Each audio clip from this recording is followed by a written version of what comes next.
안녕하세요, 삼랑입니다. 어제 헤어룸 극장에서 연극 베니스의 상인을 보고 왔는데요.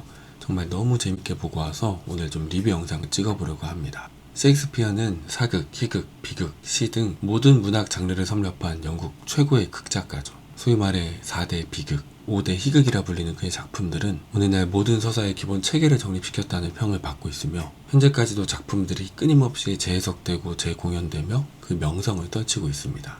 문화예술, 특히나 공연 쪽에서 그의 영향력은 실로 어마어마하죠. 죽느냐 사느냐 그것이 문제로다. 너무도 유명한 해밀리트의 한 대사입니다. 아마도 세상에서 가장 유명한 구절 중 하나이지 않을까요? 그런데 한편으로는요, 이처럼 너무나 큰 명성을 지니고 있기 때문에 어딘가 너무 지겹고 뻔하고 물리는 느낌을 주기도 합니다. 햄릿, 오셀로, 당신 뜻대로, 한여름밤의 꿈, 사실 우리 모두 다 아는 내용이잖아요. 저 역시 너무나 오랜 기간 그의 작품들을 봐왔기 때문에 솔직히 가끔은 설레이는 감정보다는 의무적으로 그 현장을 찾았던 적도 있었던 것 같습니다. 사실 이번 베니스의 상인에서도 극 자체에 대한 기대감보다는 오직 박근영 선생님을 뵈러 갔던 게 컸습니다. 제가 박근영 선생님을 너무나 좋아하고 존경하거든요. 사랑하거든요. 결과적으로는 박근영 선생님의 연기는 뭐 두말할 것 없이 너무나 훌륭한, 너무나 감동적인 그런 연기를 보고 왔고요. 무대 장치도 웅장했고 배우진도 전체적으로 완벽했고 의상, 조명, 분장 역시 아주 자연스러웠습니다. 무엇보다 희극인 만큼 웃음을 유발하는 장면들이 많았는데요. 이게 자칫 잘못 구성하면 극 자체가 굉장히 어색해지거든요. 약간 억지 웃음 짓게 되는 그런 어색한 분위기가 연출되지 않습니까? 그런데 이번 베니스의 상인에서는 연기도 좋고 연출도 좋아서 아주 유쾌하게 웃을 수 있었습니다. 어색함도 전혀 없이 자연스럽게 터져나오는 웃음들이 있잖아요. 그런 웃음들을 몇 번이고 짓게 만들어 주었습니다. 그래서 혹시나 볼까 말까 망설이는 분들이 계신다면 꼭 한번 보시는 것을 추천드리기 위해서 이 영상을 만들어 보려고 합니다. 그런데 국립극장에서는 8월 9일까지 공연을 합니다. 얼마 안 남았죠. 이 연극을 조금 빨리 보고 영상을 만들었으면 좋았을 것 같은데요. 제가 너무 늦게 봤습니다. 그렇지만 8월 9일까지는 이제 헤어룸 극장에서 극이 올라가고 그 뒤로는 지방 순회 공연을 도시거든요. 그래서 지방 순회 공연의 기회가 또 있으니까 혹시나 볼까 말까 망설이는 분들이 계신다면 꼭 한번 보시는 것을 강력히 추천드립니다. 베니스의 상인은 상반된 특징을 지닌 두 도시, 베니스와 벨몬트를 배경으로 하고 있습니다. 베니스는 계약과 거래의 상업도시, 벨몬트는 사랑과 낭만의 도시죠. 베니스에 살고 있는 안토니오는 기독교도 신자로 화물선을 이용해 물건을 운반하고 판매하는 상인입니다. 그는 사람들에게 자주 선행과 자비를 베풀고 하나님을 향한 신실한 믿음을 가지고 있는 의롭고 선한 인물로 묘사되는데요. 저는 이번에 카이님의 안토니오를 봤습니다. 카이 배우는 주로 뮤지컬이나 음악회 쪽에서 자주 볼 수 있는데요. 가끔씩 연극도 하시는 것 같더라고요. 저는 뮤지컬에서는 자주 뵀지만 연극으로는 처음 카이 배우 작품을 봤거든요. 과연 어떨지 기대했는데 의로운 캐릭터인 안토니오라는 인물과 묵직한 발성으로 연기하는 카이 배우와 참 잘 어울려서 성공적인 캐스팅이라는 생각이 들었습니다. 그리고 안토니오의 절친한 친구 바사니오 역은 이상윤 님이 맡았습니다. 바사니오라는 캐릭터는 잘생긴 외모와 매력을 지니고 있으면서도 낭비와 방탕으로 재산을 탕진하고 수많은 빚을 진 철없는 인물이잖아요. 185cm라는 큰 키와 매력적인 얼굴을 지니고 있으면서도 어딘가 장난기 있어 보이는 이상윤 배우랑 역시나 아주 잘 어울렸습니다. 이번 베니스의 상인은 캐스팅이 전체적으로 굉장히 성공적이라는 생각이 들더라고요. 바사니오가 어느 날 안토니오를 찾아와 이런 말을 합니다. 안토니오, 내가 낭비벽이 심해 재산을 얼마나 탕진해버렸는지 가장 큰 걱정거리는 나의 과거 방탕함으로 인해서 내게 남겨진 큰 빚 때문이라네. 안토니오, 자네에게도 금전적으로나 우정이 있어서 가장 큰 빚을 지고 있지. 자네의 사랑을 믿고 내가 진 모든 빚을 청산할 나의 모든 은밀한 생각과 계획들을 털어놓겠네. 벨몬트에 유산 많은 한 숙녀가 사는데 그녀는 아름답고 그보다 더 아름답게 놀라운 미덕을 가졌다네. 그녀의 이름은 포셔이고 나는 그녀에게 무언의 호감을 전달받은 적이 있네. 내가 수많은 구원자들과 경쟁하여 한 자리를 차지할 재력이 있다면 물어볼 것도 없이 운이 아주 좋아서 성공할 거라는 예감이 든다네. 낭비로 인해 재산을 탕진하고 수많은 빚을 진 바사니오는 그간의 잘못을 만회할 인생 역전의 방안으로 벨몬트에 사는 엄청난 재산을 가진 상속녀 포셔에게 구원을 하러 가겠다고 말합니다. 그러면서 안토니오, 너가 경비 좀 대달라고 하는 겁니다. 벨몬트까지 가는 비용과 선물, 치장 비용 등을 빌려달라는 거죠. 그 말을 들은 안토니오는 이렇게 답합니다. 알다시피 내 모든 재산은 바다에 나가 있고 지금 당장 가진 돈도 없는 데다 현금을 마련할 물건도 없다네. 하지만 내 신용으로 돈을 좀 빌려볼 수는 있을 거야. 의로운 안토니오는 친구의 모험을 응원해주며 바사니오를 위해 돈을 빌려주겠다고 말합니다. 하지만 지금 당장은 자신도 가진 돈이 없으니 누군가에게 빌려서 주겠다고 말하죠. 그러면 그 돈을 과연 누구에게 빌리러 가느냐? 바로 샤일록을 찾아갑니다. 샤일록은 사람들에게 돈을 빌려준 뒤 높은 이자를 받아 재산을 증식한 인물로 베니스 사람들의 미움을 받고 있는 유대인입니다. 안토니오, 바사니오를 비롯한 주로 기독교인들은 유대인의 고리대금업을 하는 샤일록을 개라고 부르며 적대시했죠. 그런데도 돈을 빌릴 곳이 샤일록밖에 없으니까 어쩔 수 없이 그에게 돈을 빌리러 온 것입니다. 3,000 다카트라, 글쎄요. 석 달 동안만 빌려주시오. 석 달 동안이라, 글쎄요. 안토니오가 보증을 할 것이오. 안토니오 씨가 보증을 하겠다? 글쎄요. 샤일록은 돈을 빌려달라는 바사니오의 말에 이리저리 머리를 굴립니다. 난 안토니오를 미워해. 기독교인이니까. 더군다나 저자가 사람들에게 공짜로 돈을 빌려주는 바람에 베니스시에서 우리의 고리대가 낮아지고 있단 말이야. 저놈을 언젠가 한 번쯤 매달꽂을 기회만 있다면 오래 묵은 원한을 꼭 풀어보겠어. 평소 자신을 무시하고 하대하던 기독교인들이 자신에게 돈을 빌리러 온 아이러니한 상황 속에서 어떻게 하면 저들의 고열을 빨아먹고 또 저들을 함정에 빠뜨릴 수 있을지 머리를 굴리는 샤일록. 그래서 돈을 빌려주겠다는 건가? 안토니오 씨, 당신은 여러 차례 나를 모욕했지요. 그래도 난 그걸 묵묵히 떨치며 참았어요. 당신은 날 개라 부르고 나에게 침을 뱉더니 이제는 내 도움이 필요한 모양이요. 그렇다면 내가 뭐라고 답할까요? 개가 돈이 있나요? 라고 답할까요? 아니면 몸을 낮게 구부리고 노예 같은 어조로 개가 이만큼의 돈을 빌려드립니다 라고 말할까요? 샤일록의 비아냥에 안토니오는 화를 내며 이렇게 말합니다. 난 너를 다시 한번 개라 부르고 침을 뱉고 차버리겠다. 아니, 난 당신과 친구가 되고 싶고 사랑을 얻고 싶어서 한 말입니다. 굉장히 사이가 좋지 못해 보이죠? 사실 두 사람은 인종도 다르고 가지고 있는 종교도 다르고 세상과 돈을 대하는 태도 역시 굉장히 상반됩니다. 기독교인들은 위험에 따른 사업에 뛰어들며 자신의 능력과 운을 시험하고 동시에 하나님의 은총을 기대하는 식으로 삶을 가꾸어 나간다면 유대인 샤일록은 가만히 앉아 사람들의 고열을 빨아먹는 이자 복리 방법에 극한의 효율을 중요시하며 재산을 축적하죠. 뿐만 아니라 유대인들은 재산을 순환시키지 않고 모두 쌓아두는 형태로 살아갑니다. 기독교도 눈에는 이런 샤일록의 대부업이 자연의 섭리를 거스르는 신의 원칙에 어긋나는 것처럼 보입니다. 그렇게 그들이 굉장히 혐오스럽고 비열하게 보일 수밖에 없는 것이죠. 그게 전체적인 분위기는 안토니오를 선으로 샤일록을 악으로 그리는 것처럼 보이나 실상은 생각해볼 거리가 굉장히 많은 대립관계입니다. 관객들은 그걸 보며 이 샤일록이라는 인물에 대해 양가적인 감정을 갖게 됩니다. 어떤 면에서는 그를 이해하고 연민의 감정을 갖기도 하지만 어떤 면에서는 상종하기도 싫어질 정도로 그가 혐오스러워지기도 하죠. 바로 이런 캐릭터들의 등장이 셰익스피어 작품을 위대한 유산으로 인정받게 만든 이유 중 하나입니다. 어느 한쪽의 일방적인 입장만을 전달하는 것이 아니라 사회의 위선과 모순점을 제시하며 관객들에게 판단의 몫을 제공하는 작품. 어딘가 찝찝하고 괴롭지만 사색하게 만드는 작품. 그것이 바로 셰익스피어 문학이고 바로 이 포인트 덕에 현재까지도 수많은 각색과 해석을 낳고 있는 것입니다. 베니스의 상인에서 가장 큰 찝찝함을 주는 인물은 바로 샤일록입니다. 그리고 그 샤일록을 박근영 선생님이 연기하셨습니다. 연기가 그냥 완벽합니다. 86세라는 나이가 믿기지 않을 정도로 탄탄한 발성과 몰입하는 열정의 눈동자. 저는 언제나 박근영 선생님의 연기에 너무 큰 감동을 받습니다. 오버하고 싶지는 않지만 박근영 선생님은 정말 극찬을 하지 않을 수 없는 최고의 배우이자 살아 숨쉬는 레전드, 대부라고 생각합니다. 자, 그렇다면 이렇게 합시다. 공중서로 가서 이렇게 서약하자고요. 조건에 명시된 일정한 금액 또는 기한을 지키지 못할 경우 그에 대한 벌칙으로 당신의 고운 살 1파운드를 당신 몸 어디든지 잘라낸다고 명기에 넣읍시다. 결국 샤일록은 돈을 빌려주기로 합니다. 하지만 아주 잔인한 카드를 꺼내들죠. 당신이 만약 돈을 갚지 못할 경우 당신의 살 1파운드를 잘라내어 내가 소유하겠다. 1파운드는 0.45kg 정도로 사람의 몸에서 떼어낸다고 하면 굉장한 고통은 물론 생명까지도 빼앗을 수 있는 무게입니다. 그러니까 사실상 지금 샤일록은 안토니오의 목숨을 담보로 돈을 빌려주겠다고 말하고 있는 것이죠.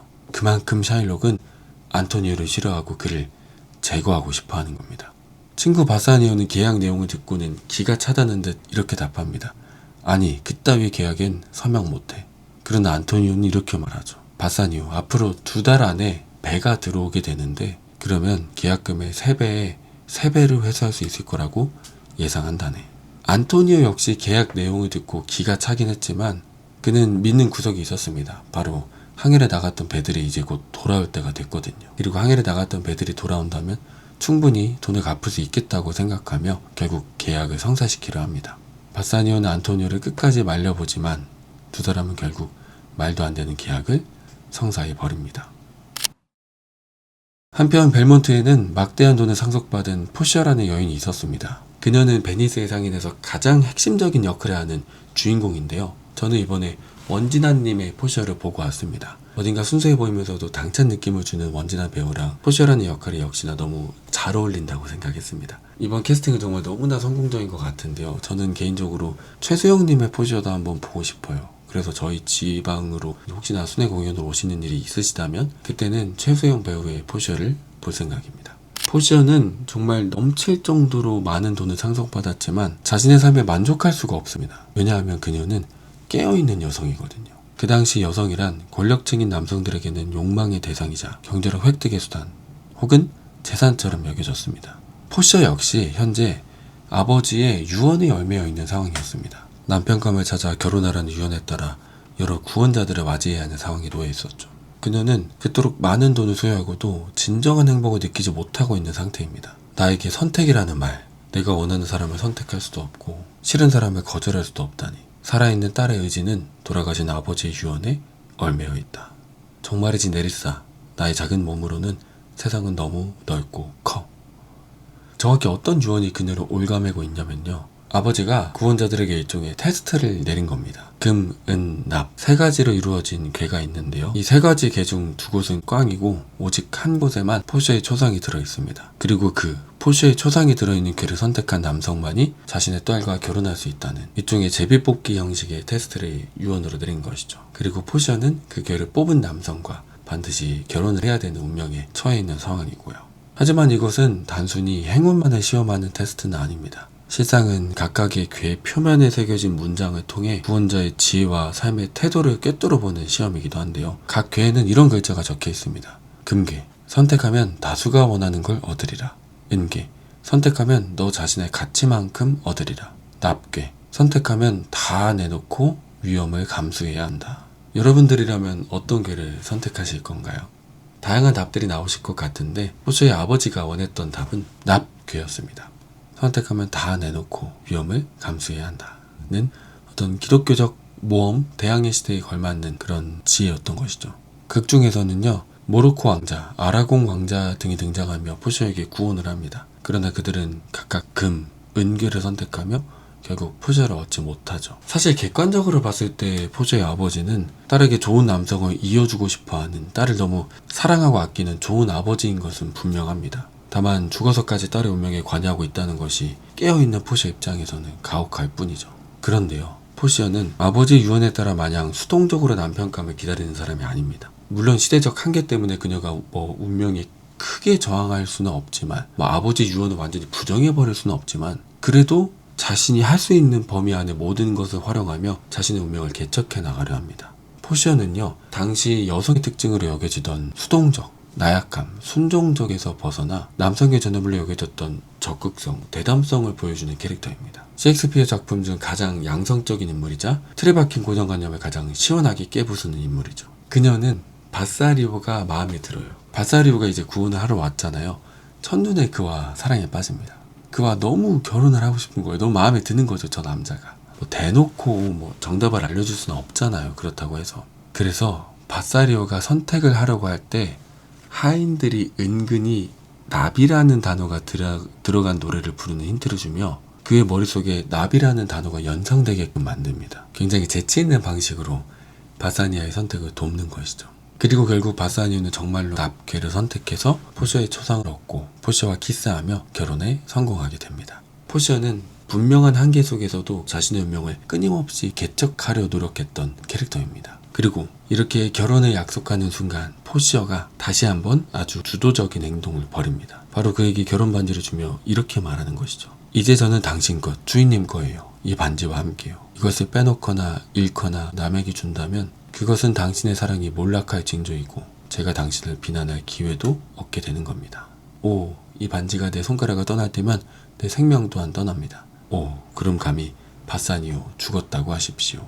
이 장면도 보시면은 겉보기에는 포셔가 주인님이라는 호칭까지 사용하며 전통적인 여성상을 잘 보여주는 것처럼 보이지만 실은 남편에게 결혼의 의미가 무엇인지 확실하게 알려주고 인식시키고 있는 것입니다. 어떠한 이유로든 반지를 가지고 있지 않는다면 언제라도 당신을 질책하고 권력을 행사할 수 있다는 일종의 위협이기도 하죠. 지금 시점에서는 이게 뭐? 라고 할 수도 있겠지만 베니스의 상인이 쓰여졌던 16세기 말에서 17세기 사이 남성 권력과 여성의 지위, 역할을 떠올려 보면 지금 이런 포셔 행동은 기울어져 있는 줄을 50대 50 혹은 자신의 의지로서 꽉 붙잡아두는 행위인 것입니다. 이처럼 포셔라는 인물은 정말 주도적으로 남편을 선택하고 맹세까지 받아내는 시대적 한계를 뛰어넘는 굉장히 선구적인 캐릭터라는 것을 알 수 있습니다.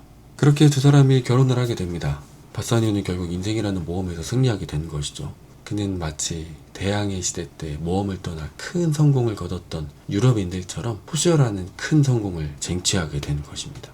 물론 그렇다고 해서 바사니오가 목적은 돈 때문에 포셔에게 접근한 것이 맞지만 결국 두 사람은 정말로 사랑하게 됩니다. 바사니오 역시 결국 그녀를 사랑하게 돼요. 바사니오가 뭐 포셔를 이용하고 그런 내용은 아닙니다. 어쨌든 이렇게 두 사람이 결혼해서 행복한 순간을 누리고 있는 그때 굉장히 좋지 못한 소식이 들려옵니다. 바로 안토니오의 배가 침몰했고 그로 인해 샤일록의 돈을 갚지 못했다는 소식이 들려온 것입니다. 모든 모험이 다 실패했다고, 전부 침몰했다고, 한 척도요. 게다가 지금 상황에서는 유대인이 돈을 받기도 거부한답니다. 인간의 탈을 쓰고 어찌 그토록 잔인한지. 배들이 침몰한 것은 물론 잔혹한 샤일록은 위약금이 아닌 계약서에 명시된 대로 안토니오의 살 1파운드를 원하고 있다는 끔찍한 소식들이 들려오죠. 심지어 베니스의 공작과 여러 상인들이 나서서 샤일록을 설득하고 있지만 그는 끝끝내 자유와 법을 운운하며 살 1파운드만을 원하고 있다는 것이었습니다. 그런데 그때 대화를 듣던 포시어가 이렇게 말합니다. 곤궁에 처한 이가 친구세요? 최고로 소중한 제 친구입니다. 그가 유대인에게 진 빚이 얼만데요? 제게 준 3,000 다카트요. 뭐? 그게 다예요? 6,000을 지불하고 계약서를 지우세요. 6,000을 2배로, 또 그걸 3배로 부르세요. 그리고 당장 친구에게로 떠나세요. 이 장면에서도 굉장히 주체적이고 독립적인 모습을 볼 수 있죠. 내 남편에게 애교와 아양을 떨며 용돈을 받아내던 아내, 딸들의 모습과는 정반대의 모습을 볼 수 있습니다. 오히려 주도적으로 남편에게 막 돈을 챙겨주면서 얼른 떠나라고 하는 그런 멋진 모습을 보이고 있죠. 그렇게 바사니오는 포셔가 준 돈들을 챙겨서 다시 베니스로 향하게 됩니다. 한편 베니스의 안토니오는 큰 공경에 빠져 있습니다. 당신은 날 개라고 불렀어. 난 개니까 이빨을 조심하라고. 제발 내 말 좀 들어보게. 아니, 계약대로 할 거요. 당신 말은 안 듣겠어. 샤일록은 지금 굉장히 신났습니다. 저 오만한 안토니오를 드디어 해치울 수 있게 되었거든요. 샤일록이 이자를 받아먹는 고리대금업으로 불을 축적했다고 말씀드렸잖아요. 그런데 안토니오가 샤일록의 빚에 허덕이는 사람들이 여러 번 구원해주는 일이 있었습니다. 대신 빚을 갚아줬던 것이죠. 뿐만 아니라 안토니오는 샤일록과 달리 사람들에게 이자 없이 돈을 빌려주기도 했습니다. 그런데 샤일록 입장에서는 저놈 때문에 이자도 받지 못하고 사업에 지장이 생기고 있으니까 늘 안토니오가 거슬렸던 겁니다. 게다가 본인은 고귀한 척, 고상한 척하며 자신을 개라고 부르니 샤일록이 가지고 있는 복수심은 정말 상상을 초월할 정도였을 겁니다. 그런데 그런 안토니오를 제거할 수 있는 기회가 생겼으니 이 좋은 기회를 놓칠 수가 없는 거죠. 도대체 그의 살을 얻어서 무엇을 하려고? 낚싯밥 하지요. 그게 아무짝에도 쓸모없어 보여도 내 복수에는 소용이 있을 거예요. 그는 날 망신시켰고 날 비웃고 우리 나라를 모욕하고 내 거래에 회방을 놓았어. 이유가 뭐냐고요? 내가 유대인이라는 겁니다. 유대인은 눈도 없나요? 유대인은 손도, 기관도, 신체도, 감각도, 감정도, 정열도 없냔 말이요. 기독교인과 같은 음식을 먹고 같은 무기로 상처를 입으며 같은 병에 걸리고 같이 춥지 않느냐고요. 당신들이 우리를 찌르면 우리는 피가 나지 않나요? 독약을 먹이면 안 죽습니까? 그런데 당신들이 우리에게 잘못하면 우리는 복수를 안 합니까? 복수하죠. 복수해야죠. 당신들이 가르쳐준 비열한 짓을 난 실행할 겁니다. 어마어마한 샤일록의 복수심을 엿볼 수 있는 대사입니다. 그리고 당시 샤일록이 복수에 집착할 수밖에 없는 이유가 한 가지 더 있었습니다. 바로 그의 딸 제시카가 샤일록의 돈을 훔쳐서 로렌토라는 기독교 남성과 사랑에 도피를 해버렸거든요. 그 다이아몬드 하나는 프랑크푸르트에서 2,000 다카트나 주고 산 건데 내 귀중한 보석들, 난 딸년이 내 발치에 주고 있고 그 귀에는 보석이 걸려 있었으면 좋겠어. 그러니까 기독교인들에 대한 복수심이 정말 활활활 타오르는 상황인 겁니다. 뭐? 안토니오의 상선이 난파됐다고? 하나님, 감사합니다. 그를 고문해 줄 거야. 아주 기쁜 일이야. 한편 벨몬트의 포시아는 기가 막힌 계획을 세우고 있었습니다. 아무리 봐도 안토니오의 재판이 불리하게 진행될 것 같거든요. 그래서 그녀는 자신이 직접 재판에 관여하기로 마음먹습니다. 헌데 그녀가 아무리 돈이 많다고 해도 여성의 재판관도 아닌데 어떻게 관여를 한다는 것일까요? 돈으로 그 재판관들을 매수할 수도 없는 노릇이니 말입니다. 바로 여기서 셰익스피어 문학의 포인트, 전환이 등장합니다. 우리가 남자가 된다고요. 복장이 달라지면 그들은 우리에게 없는 것이 달렸다고 생각하게 될 거야. 소년에서 어른으로 변하는 풀피리 소리를 내며 남성적인 발걸음으로 걸을 거야. 그러니까 서두르자. 오늘 안에 20마일을 가야만 하니까. 바로 포시아와 네리사가 남성 재판관으로 변신하여 그들의 재판에 침투하기로 마음먹은 것이죠. 자, 공작이 주관하는 재판이 열렸습니다. 공작 역은 신구 선생님의 배역을 맡으셨는데요. 90세의 나이에 가슴에 심장 박동기를 달고 있으면서도 관록 있게 무대를 소화하시는 모습이 정말 감동적이었습니다. 신구 선생님의 무게감은 언제나 극 전체를 안정적으로 꽉 붙잡아줍니다. 박근영 선생님이나 신구 선생님은 정말 꾸준히 연극을 하고 계시죠. 올해 5월에는 불란서 금고라는 연극을 통해 신구 선생님을 뵀었고, 올해 3월에는 고도를 기다림을 통해서 박근영 선생님과 신구 선생님 두 분 모두를 뵀었습니다. 참 어떻게 저 연세까지 저런 연기들을 보여주시는지 정말 한 명의 관객으로서 또 예술계 후배로서 존경한다고 또 사랑한다고 말씀을 드리고 싶습니다. 안토니오 여기 있는가? 네 공장님. 저는 완고하고 사악한 소나기를 벗어날 그 어떤 합법적인 수단이 없으므로 그의 폭과와 강군을 차분히 받아들일 준비를 해놓고 있습니다. 샤일록을 데리고 오라. 저는 이미 답을 했습니다. 돈은 필요가 없습니다. 왜 저자의 살콩이 한 덩이를 가지려고 하는지 물으시겠죠. 그건 대답하지 않겠소. 제 변덕이라고 해두지요. 대답이 되었습니까? 이 무정한 인간아, 여기 3천 다카트의 2배인 6천 다카트가 있다. 6천 다카트가 6으로 갈라져도 그 돈은 받지 않고 계약대로 할 거요. 자비를 베풀지 않겠는가? 나는 잘못이 없는데 겁내야 할 것이 무엇이죠? 당신들은 노예를 사서 그들을 낙이나 개처럼 비참하고 천한 일에 쓰지요. 왜냐? 돈을 주고 샀으니까. 근데 제가 만약 그들을 해방시키고 그들의 자손과 짝을 지으라고 한다면, 왜 그들이 그렇게 짐을 지고 땀을 흘리냐고 묻는다면, 그들을 당신들 침대에 눕히고 당신들의 요리를 맛보게 하라고 한다면 당신들은 이렇게 답하겠죠. 노예는 우리 거야. 제 답도 같습니다. 나는 내 몫인 1파운드의 살덩이를 가지겠어. 그걸 거부하신다면 당신네 법 우습겠죠. 안토니오 힘을 내. 어떻게든 가장 약한 과일이 가장 일찍 떨어지네. 그러니 날 보내줄게. 그렇게 안토니오는 재판을 포기하고 죽음만을 기다리고 있었습니다. 그런데 그때 각하 문 밖의 전령이 파도바에서 갓 도착한 벨라리오 박사의 편지를 가지고 왔습니다. 편지를 가져오라. 전령을 불러오라. 본디 공작이 재판에 초청하고자 했던 벨라리오 박사의 편지가 도착한 것이죠. 그 편지의 내용은 이러했습니다. 각하, 저는 몸이 좋지 못한 고로 저를 대신하여 각하의 요청에 따라 나이 젊고 학식 많은 박사 한 분을 법정에 추천합니다. 이름은 발타자르라고 하는데 위대할 정도의 학식을 지녔습니다. 편지의 내용은 벨라리오 박사가 몸이 좋지 못해 재판에 참석하지 못하는데 대신 발타자르라는 젊고 학식 있는 박사를 보내겠다는 내용이었습니다. 그리고 곧이어 발타자르 박사가 재판장으로 들어섭니다. 벨라리오가 보냈는가? 예 각하. 어서 오게. 지금 이 법정에서 다루는 문제를 알고 있는가? 그 까닭을 철저히 숙지하였습니다. 그렇게 재판장으로 들어온 발타자르 박사가 이제 사건을 하나하나 따져가며 판결을 내리기 시작하는데요. 이 사람은 과연 누구일까요? 바로 남장을 한 포셔와 그의 시녀 네리사입니다. 샤일록, 당신은 이상한 성격의 소송을 제기하였어. 하지만 당신의 사건을 베네수 국법으로 반대할 수는 없소이다. 자비를 베풀 생각은 없소. 이 무슨 강압인지. 자비심은 강요에서 생기는 게 아니오. 그것은 하늘에서 내리는 부드러운 비와 같고 최강자의 최강점으로 옥자 위의 왕에게 왕관보다 더 잘 어울리는 것이오. 그러므로 구원을 위해 자비를 고려해보시오. 먼저 발타자르 박사는 여느 베니스 사람들처럼 샤일록에게 자비를 베풀 것을 권유합니다. 하지만 샤일록은 그럴 생각이 전혀 없죠. 내 행동은 내가 책임지겠소. 나는 법과 계약서의 벌칙과 몰수물을 갈구하오. 그가 돈을 변제할 능력은 있나요? 있습니다. 그것도 2배를. 충분치 않다면 10배를 지불하겠노라고 약속하죠. 아니, 나는 돈이 아닌 살 1파운드를 원하오. 치열하게 벌어지는 법정 싸움 속에서 재판에서 이길 수 없음을 직감한 바사니오는 공작에게 이렇게 호소합니다. 각하, 제발 간청하옵건대 한 번만 법을 어겨주십시오. 대의를 위하여 작은 잘못을 범하시고 잔인한 악마의 뜻을 꺾어주십시오. 법을 어겨서라도 한 번만 자비를 베풀어달라 말하는 바사니오. 그러나 발타자르 박사는 이렇게 말합니다. 그건 안 될 말이오. 베니스의 어떤 힘도 확정된 법령을 변경할 순 없어. 그리하면 그것은 판례로 기록되고 그것을 본보기로 수많은 불의가 이 나라에 들이닥칠 것이오. 그렇게는 할 수 없어. 그 말을 들은 샤일록은 발타자르의 말에 환호합니다. 다니엘이 심판하러 왔도다. 샤일록, 계약서를 보여주시오. 여기 있어. 그렇게 차근차근 계약서를 읽어 내려가는 발타자르 박사. 안토니오, 가슴을 여시오. 가슴에 칼을 받을 준비를 해야겠소. 오, 고귀한 판관이요. 빼어난 젊은이요. 가슴이지.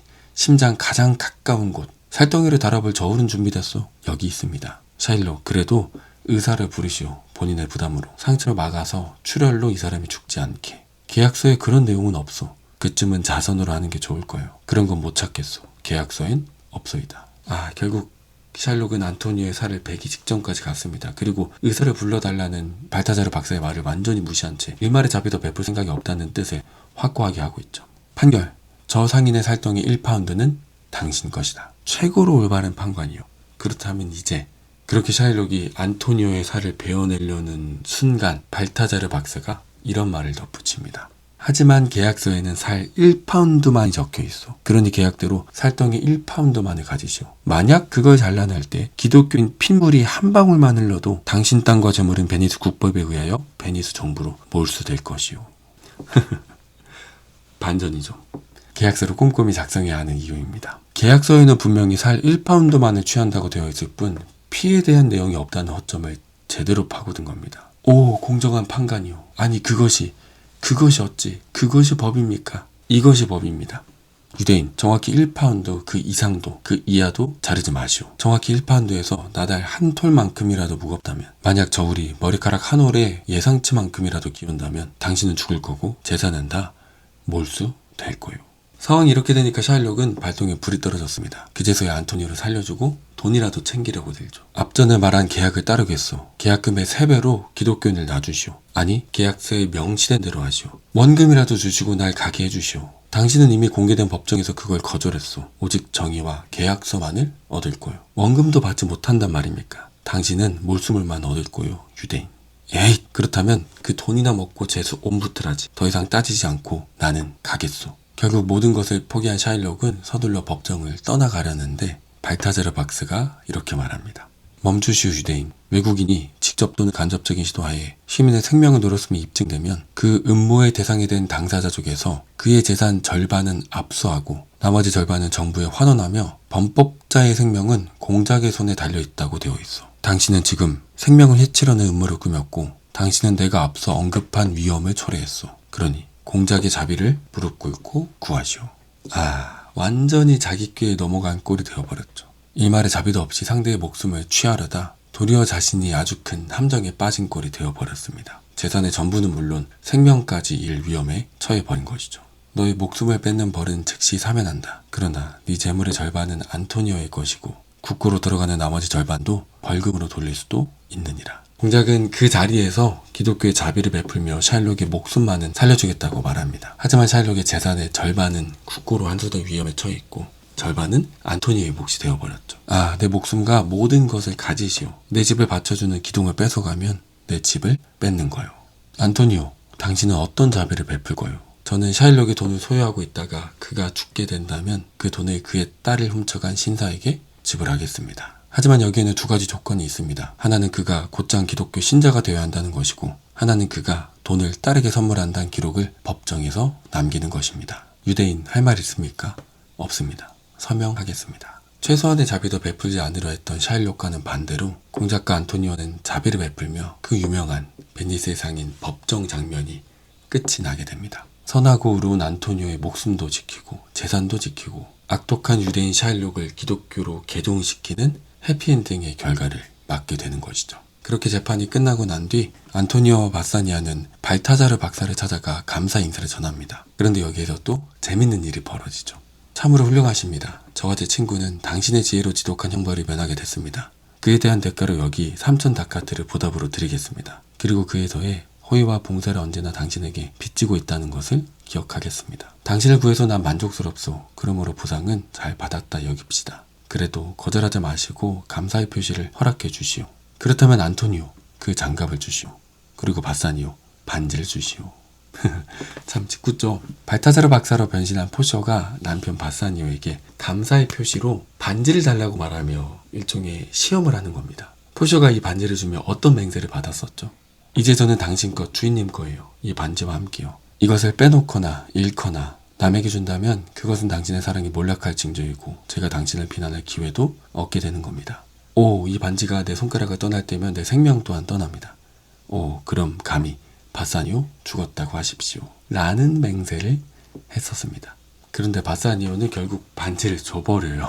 그래도 처음에는 안 주려고 막 거절을 하는데 안토니오가 이보게 바사니오, 그 반지를 얼른 드려 라고 하는 바람에 홀라당 줘버립니다. 연극에서 이런 일련의 장면들이 아주 유쾌하게 연출되거든요. 연기도 자연스럽고 대사 합도 좋고 이번 연극에서는 정말 자연스럽게 웃을 수 있는 포인트들이 상당히 많습니다. 그래서 결국 어떻게 되냐면요. 샤일록은 계약대로 기독교로 개종을 하고 바사니오와 안토니오는 포셔가 있는 벨몬트로 향합니다. 자신을 구해준 것이 아내 포셔라는 사실은 꿈에도 모른 채 말이죠. 벨몬트에 도착한 두 사람은 포셔의 환대를 받습니다. 서로 소개를 해주고 인사를 하고 있던 와중 포셔가 남편의 손가락에서 반지가 사라졌다는 것을 알게 됩니다. 바사니오는 당황하며 막 변명을 하기 시작하죠.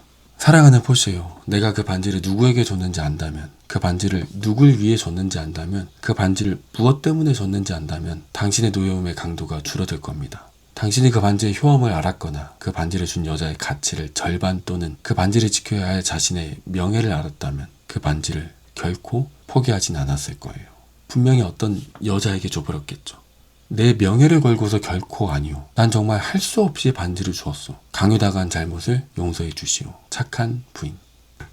상황이 심각해지자 안토니오도 참전합니다. 제가 이 싸움의 불행한 원인입니다. 반지를 가져간 사람이 없었다면 저는 파멸됐을 것입니다. 남편이 절대로 신뢰를 깨지 않을 거라는 약속을 제 영혼을 걸고서 맹세합니다. 이렇게 두 남자가 막 잘못했다고 용서를 비니까 그제서야 포셔는 품 안에 있던 반지를 꺼내면서 이렇게 말합니다. 그러면 안토니오, 당신을 담보로 잡겠어요. 이걸 친구에게 가고 먼저 것보다도 더 잘 지키라고 하세요. 그렇게 안토니오는 반지를 받아들어서 친구 바사니오에게 주는데 바사니오가 막상 반지를 받아보니까 전에 받았던 반지랑 똑같은 반지인 거예요. 아니, 이건 박사에게 준 것과 똑같은 반지잖아. 발타자르 박사가 가져간 반지와 똑같은 반지를 받아든 바사니오는 놀라며 어리둥절해합니다. 도대체 이게 어떻게 된 일인가 싶겠죠. 그런데 그때 포셔가 모든 진실을 밝힙니다. 모두들 놀라셨죠. 사실 발타자르 박사는 바로 저입니다. 말문이 막힙니다. 당신이 바로 그 박사였고 내가 몰라왔다고요. 믿을 수가 없어요. 이렇게 포셔가 자신이 발타자르 박사로 변장하여 재판을 진행했다는 사실이 밝혀지며 극은 끝이 납니다. 그리고 바로 이 순간 난파된 줄 알았던 안토니오의 배들이 다시 항구로 돌아왔다는 기쁜 소식도 전해지며 극이 끝이 나게 됩니다. 연극을 보는 내내 굉장히 만족스러웠고 신구 선생님, 박근영 선생님의 커튼콜 부분에서는 눈물이 찔끔 나기도 했습니다. 관객들 반응도 굉장히 좋았고 여자친구도 한 번 더 보고 싶다고 말을 하더라고요. 베니스의 상인에는 너무나 매력적인 두 캐릭터가 등장합니다. 포셔와 샤일록이죠. 셰익스피어의 비극에서는 대부분의 여성들이 남성들에게 희생당하는 경우가 많습니다. 오피리아, 줄리엣, 데스데모나를 떠올려 보시죠. 그 중에서도 오피리아는 착하고 믿을 수 있고 순종적인 여자가 되려고 노력했어요 라고 말하기까지 하죠. 그녀들은 죽음마저도 사회가 강요한 형태로 아름답고 처절하게 죽기를 희망합니다. 하지만 희극은 오히려 여성이 중심이 되어 사건을 해결하는 주인공 역할로 등장하는 경우가 덜어 있습니다. 그 중에서도 베니스의 상인의 포셔는 단연 가장 주도적이고 권력있고 상식적 균형이 잡힌 지혜로운 인물로 등장합니다. 그녀는 철부지 바사니오가 자신을 정복하러 온 곳에 순종적으로 따르는 듯 보이지만 시상은 그보다 더욱 압도적인 힘과 권력을 가지고 있습니다. 그에게 먼저 반지 맹세를 제안하기도 하고 그에게 돈을 건네며 얼른 베니스로 향하라고 지시하기도 하고 심지어는 남성들만의 전유물로 여겨지던 법정에 들어가 그 자리에 모든 남성들을 얼어붙게 만드는 지혜를 펼치기도 합니다. 이 극에서는 모든 문제를 여성 캐릭터인 포셔가 해결하죠. 그리고 마지막에는 바사니오에게 반지를 돌려주며 다시 한번 자신의 위치를 각인시키기까지 합니다. 포셔는 여성은 이러이러해야 돼 라는 당대의 어떤 사회적 통념을 통쾌하게 유쾌하게 깨부수는 캐릭터입니다. 전통적 여성상이라 일컬어지는 침묵, 순종에서 벗어나 여성의 새로운 가치와 역할을 제시하는 포셔라는 캐릭터는 단연 이 극에서 가장 빛나는 캐릭터임이 분명합니다. 하지만 샤일록을 빼놓을 수는 없죠. 베니스의 상인은 겉보기에는 해피엔딩으로 끝났는 듯 보이나 우리는 이 극을 다 보고 난 후 어딘가 찝찝한 느낌을 지울 수가 없습니다. 극 중 가장 기억에 남는 장면인 살 1파운드를 요구하는 법정 장면은 통쾌하다기보다는 우리 머릿속에서 여러 이해 충돌을 일으키며 옳고 그름에 대해 생각해보게 만들죠. 과연 샤일록은 피해자인가 가해자인가? 여러분은 어떻게 생각하시나요? 당신들이 우리를 찌르면 우리는 피가 나지 않나요? 당신들이 우리에게 잘못하면 우리는 복수를 안 합니까? 복수하죠. 복수해야죠. 샤일록의 처절한 맺힘을 듣고 있자면 자비를 말하면서도 오히려 상대를 가혹하게 대하는 안토니오를 비롯한 기독교인들이 냉혹하게 느껴지면서도 3천 주캇의 배를 주어도 받지 않겠습니다. 나는 내 몫인 살 1파운드를 받아내야겠어. 라는 식으로 일말의 자비도 없이 얼른 안토니오의 살을 내놓으라고 외치는 샤일록의 모습에서는 뭔지 모를 섬뜩함이 느껴지기도 합니다. 만약 샤일록이 재판에서 이겨 안토니오를 제거했다면 사실상 그는 베니스의 모든 부를 독점했을 것이고 대다수의 사람들은 그의 영향력 아래 놓이게 되었을 것입니다. 그리고 샤일록은 사람들에게 일말의 자비도 베풀지 않았겠죠. 이렇게 다양한 가능성들, 유대인과 유럽의 역사를 생각해보면 무엇이 옳고 그른지에 대한 답을 쉽사리 내리지 못하게 됩니다. 유대민족의 논쟁 같은 경우에는 사실 저는 평생을 공부해도 모를 것 같아요. 그들의 민족성, 역사, 사업, 율법도 알아야 하고요. 유럽 내에서 그들이 어떤 핍박을 받았으며 또 유럽 사회에 어떤 해악을 끼쳤는지에 대한 부분은 현재까지도 학자들 사이에서 의견이 분분하기 때문에 제가 쉽게 뭐라고 말할 수 있는 그런 부분은 아닌 것 같습니다. 샤일록은 모든 것을 잃고 법정을 떠나며 만족합니다 라고 말합니다. 그러나 그가 과연 정말로 복수의 칼을 칼집에 넣었을까요? 안토니오로 대표되는 기독교 백인 지배층은 샤일록을 게라 부름에 모욕했습니다. 하지만 그들이 대항해 시대를 기점으로 수많은 외인들을 학살하고 노예로 잡아가고 희롱하고 고문했던 것들은 어떤가요? 당신들은 노예를 사서 그들을 낙이나 개처럼 비참하고 천한 일을 쓰지요. 왜냐? 돈을 주고 샀으니까. 근데 제가 만약 그들을 해방시키고 그들의 자손과 짝을 지으라고 한다면 당신들은 이렇게 답하겠죠. 노예는 우리 거야. 약탈과 학살로 얼룩진 대항해 시대의 어두운 진실을 냉철하게 고발하는 샤일록의 외침. 샤일록의 이 말은 참 많은 것들을 생각하게 만들어줍니다. 과연 그들이 말하는 자비와 자유, 관용은 무엇일까요? 이런 새로운 관점, 고뇌를 선물하는 포시어와 샤일록이 등장하는 베니스의 상인은 굉장히 매력적인 극입니다. 그리고 이 극은 아주 교육적이기도 하죠. 법의 엄중함과 옹색함을 일깨워주는 책이기도 하고 계약서의 중요함을 깨우쳐주는 책이기도 합니다. 또 초기 자본주의를 받아들이는 사람들의 마음이나 대항해 시대 때 사람들이 가지고 있던 심리를 엿볼 수도 있죠. 또 결혼에 대한 인식 변화, 여성 인권, 사랑, 유대교, 기독교 등 볼거리가 아주 많은 극이 바로 베니스의 상인입니다.